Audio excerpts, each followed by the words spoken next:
are going to hear a conversation between Don and a rental agent. He hopes that his apartment problems can be solved. First, you have some time to look at questions 1 to 6.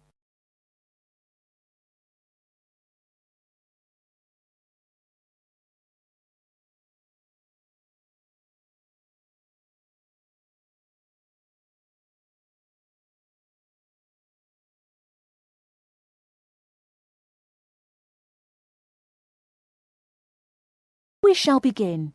You should answer the questions as you listen, because you will not hear the recording a second time. Listen carefully and answer questions 1 to 6.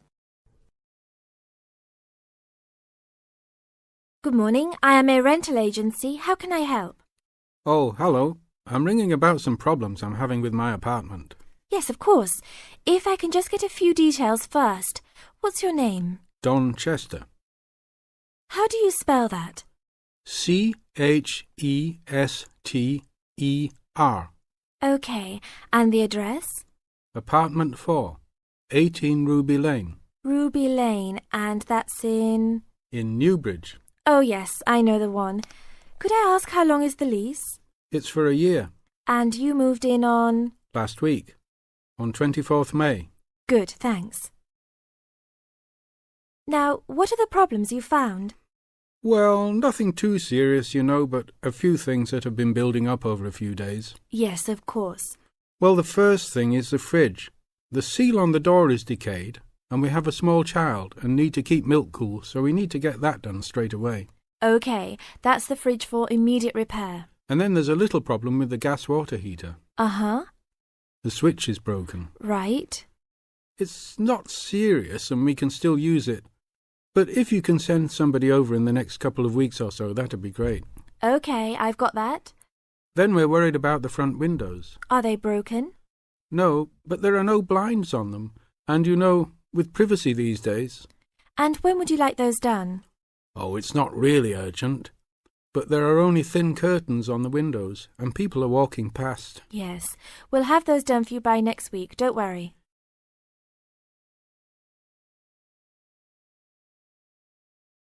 Before you hear the rest of the conversation, you have some time to look at questions 7 to 10.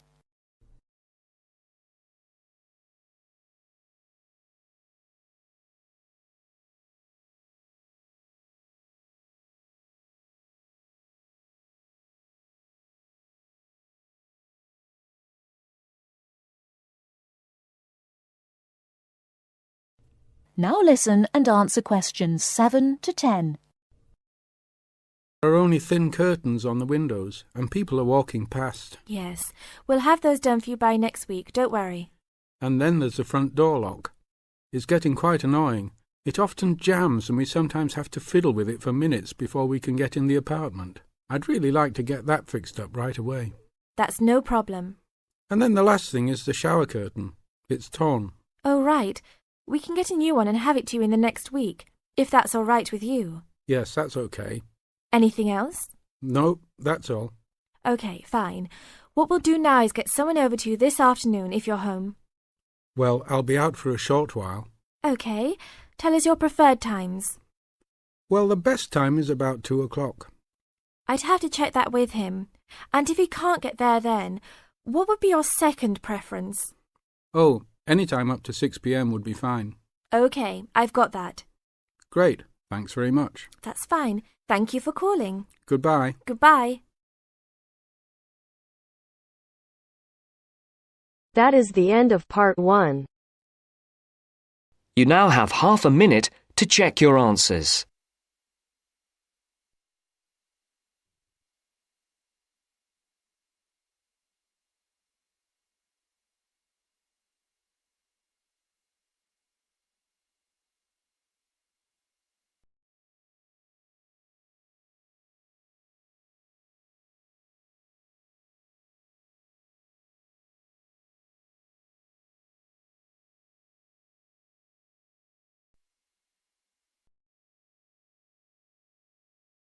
Now turns to part 2. Part 2. You will hear a tour guide giving information about a shopping district. First, you have some time to look at questions 11 to 15.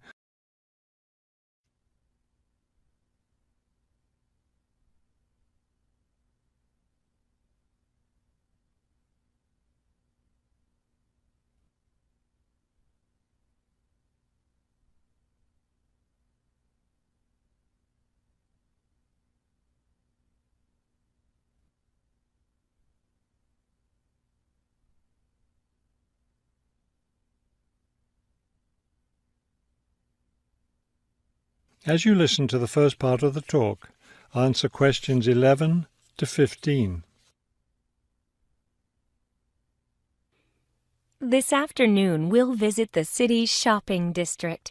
Several blocks in the area are closed to car traffic, and I know you'll enjoy walking around there.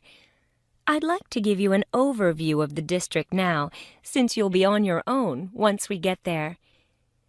You'll see on this map here that the shopping district consists of two streets, Pear Street, which runs north and south, and Cherry Street, which crosses Pear Street right here.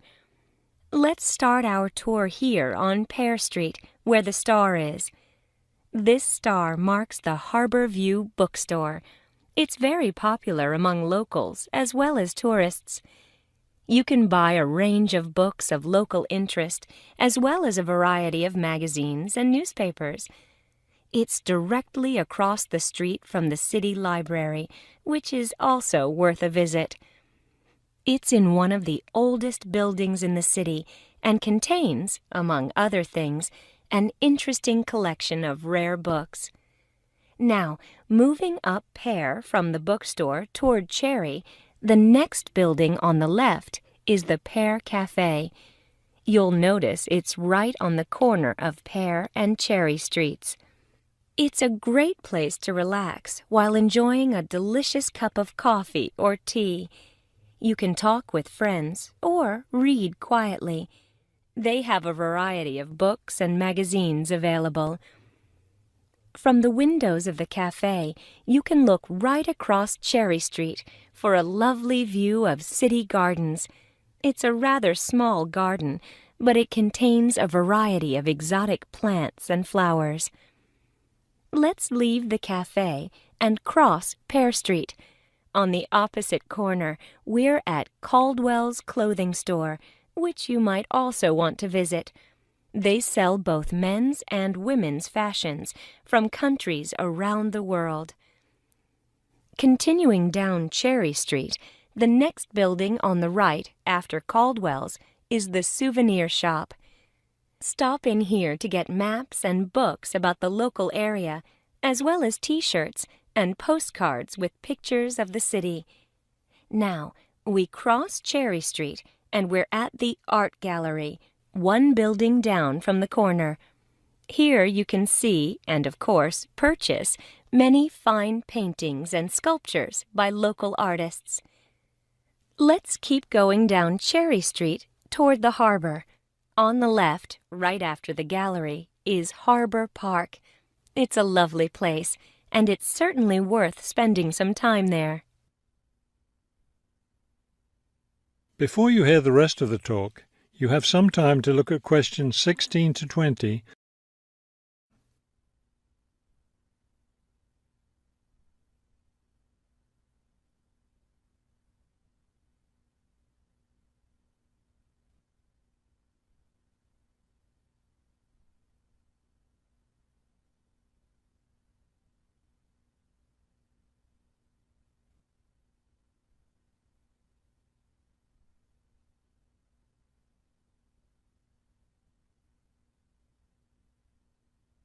Now listen and answer questions 16 to 20.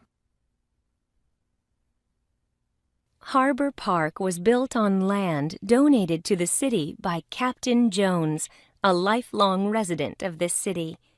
Captain Jones designed the park himself, and it was built in 1876. Exactly in the center of the park, a statue of Captain Jones was erected, and it's still standing there today. It shows Captain Jones on the bow of his ship. After viewing the statue, You can follow the path that goes through the woods just behind. It will lead you to a lovely garden, in the middle of which is a fountain. This is a nice place to enjoy a few quiet moments. If you still feel like walking, continue on to the far end of the garden. There, you'll find a wooden staircase, which will take you down to the harbor. You might enjoy the view of the boats from there. There's also a walking path along the water, which will eventually bring you back up to Cherry Street. You can see that there's plenty to do in this part of the city. The bus leaves at 1:30. That is the end of part 2. You now have half a minute to check your answers.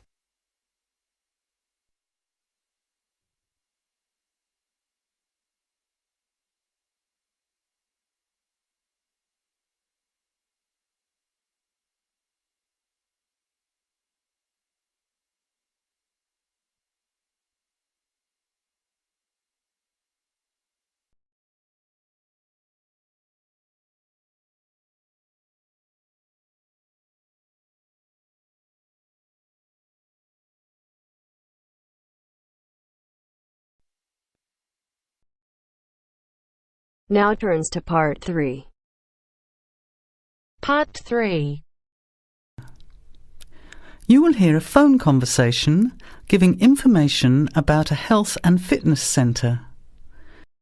First, you have some time to look at questions 21 to 26.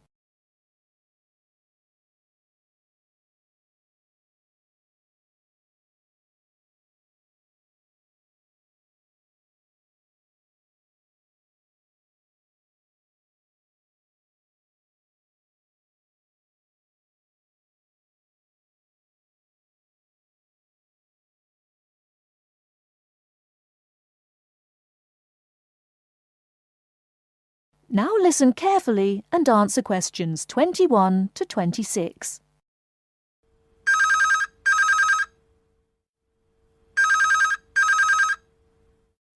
Hello? Hello, is that Miss Heidi Jones? Yes? Good morning, Miss Jones. I'd like to take a few minutes of your time to tell you about the Seven Oaks Health and Fitness Centre, which is in your suburb. Would that be convenient? Okay. Well, the centre's not far from you. It's on the corner of Marion Street and Giles Street and has a large car park. It's open every day of the week, opening on weekdays at 6 a.m. and at 9 a.m. at the weekend. It closes at 9:30 p.m. Monday to Friday and on Saturday at 4 p.m. and Sunday at 2 p.m. We also have childcare Monday to Saturday from 9 in the morning until midday for a small extra charge, so you can leave your children in safe hands while you attend one of our classes, or perhaps have a swim, or if you just want to relax in the spa and sauna or steam room. Talking of classes, we have a very wide range which are designed to suit all different levels of fitness and individual needs. I mentioned the pool just now. Well, in addition to swimming laps or just relaxing, we also offer aqua aerobic classes, which are 45-minute classes that use the therapeutic effects of water. This provides a very safe and effective exercise and is suitable for all fitness levels, as well as being a lot of fun. Many people who haven't been exercising for a while start in the aqua classes, as do people who need to take care after hospital surgery, for example. These classes are very popular and are scheduled every weekday, Monday to Friday, and on Saturday afternoon and Sunday morning. Another very popular activity in the pool area is learning to swim, and these swimming classes are held at 4 p.m. every weekday and in the mornings at the weekend. By the way, they're open to both adults and children of any age.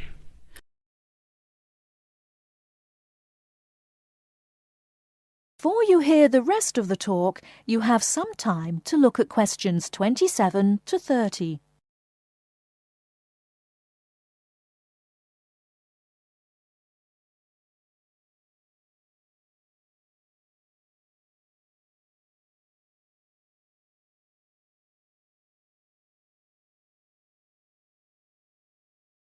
Now listen and answer questions 27 to 30. Now, it would take too much of your time to tell you in detail about all our programs, as we have a very wide range of activities at different times. However, I'll just outline some of them. Our super circuit classes are extremely popular, and you get a good aerobic workout while toning your muscles. They're easy to learn, as you combine using hydraulic equipment with exercises guaranteed to give you a good cardio workout. The teachers are very good and there's a fun atmosphere. And the classes are very effective in assisting weight loss, relieving stress, lowering blood pressure and generally increasing fitness. Oh, and I haven't mentioned our range of aerobic and step classes of different types which suit all levels.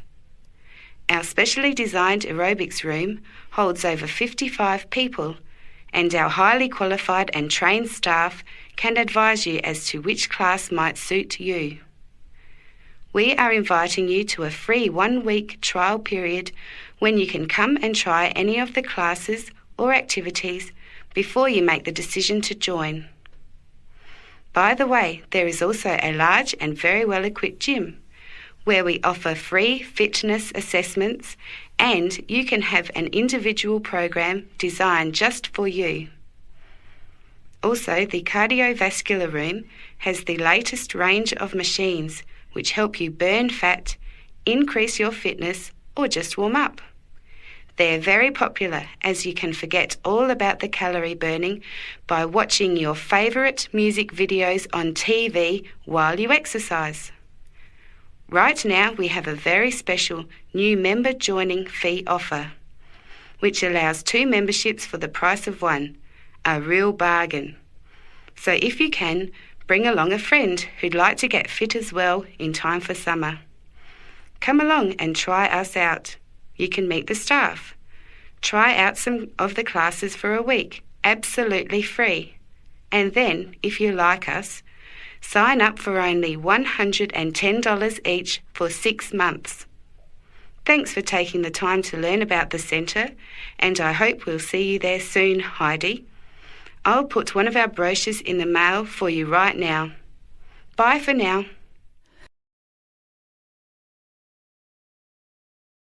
That is the end of part 3. You now have half a minute to check your answers.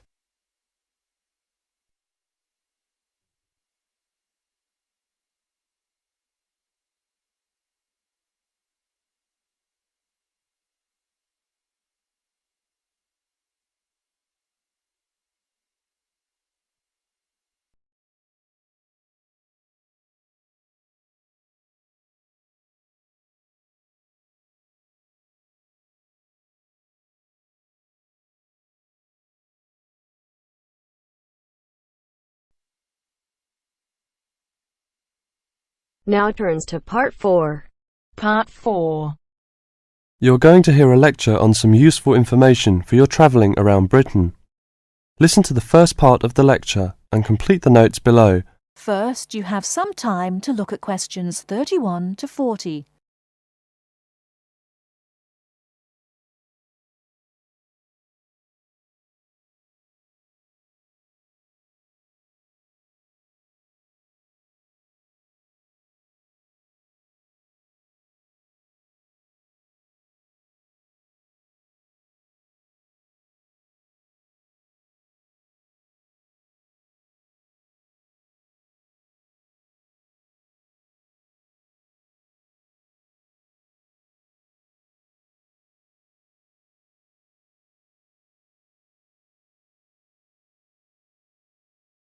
Now listen carefully and answer questions 31 to 40.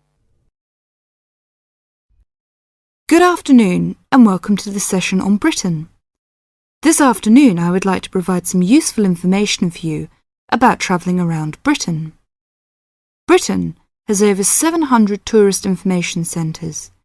You will find them at major ports, airports, stations, historic landmarks and towns and holiday centres. So just look out for this sign that says Tourist Information. The staff will be able to answer your holiday queries as well as provide essential maps, guides and brochures. Tourist information centres at major ports and airports in London and addresses of British Tourist Authority European offices are all listed on the tourist information centres. Now let's talk about the telephone in Britain. You know, Britain is well supplied with public telephones. Street kiosks take 10-pence coins. In city centres, mainline railway stations, airports, and central London underground stations, payphones and card phones are in operation. For the latter, small plastic phone cards are used, and these come in 10, 20, 40, 100, and 200 units, and can be bought at post offices, news kiosks, station bars and shops where the green and white card phone sign is displayed. When using the different public telephone systems, make sure you read the dialling instructions carefully. Now, let's see the banks in Britain. There are 24-hour banks at London's two main airports. One is Heathrow and the other is Gatwick. Otherwise, banks are normally open from 9:30 to 15:30 hours, Monday to Friday. Barclays Bank and National Westminster Bank offer a Saturday morning service at some of their branches. National Jaro Bank has 42 bureaux de change located in post offices throughout the country in main tourist areas. Opening hours are 9 o'clock to 17:30 weekdays, 9 o'clock to 12:30 Saturday mornings. One exception to this is the Trafalgar Square office, whose opening hours are 8 o'clock to 20 o'clock weekdays and Saturdays, and 10 o'clock to 17 o'clock on Sundays. The Bureau de Change services are available to overseas visitors. Visitors can change their money there. You can also change money at Bureau de Change, large hotels, department stores and travel agents.